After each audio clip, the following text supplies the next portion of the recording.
சொக்கநாதர் அழைக்கிறாரே,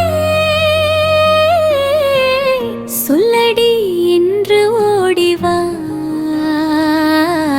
சொக்கனுக்கு வாக்கப்பட்டு வந்தேன் அடினா, சொல்லிய வாக்கு காப்பாற்றி வந்தடினா. மதுரை வீதியில் ஆடுவேன் அடினா, மலர் கொண்டு பாதம் பணிவேன் அடினா. வைகை நதி பறை வானவில் போல விழா என்று, சொக்கர் வரும் சப்பரம் பாதையில சோலை பூக்கள் சிரிக்குதடி. சொக்கனுக்கு வாக்கப்பட்டு வந்தேன் அடினா, சுந்தரேஸ்வரர் பாதம் சேர்ந்தேன் அடினா.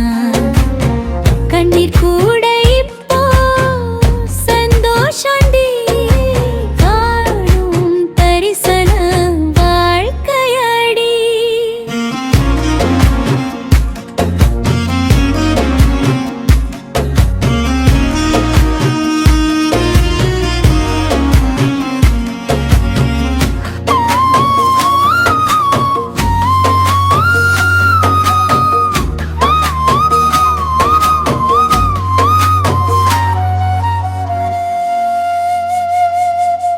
கோவில் கோபுர மேகம் தொட்டது கொங்கு மணம் காற்றில் வீசுது.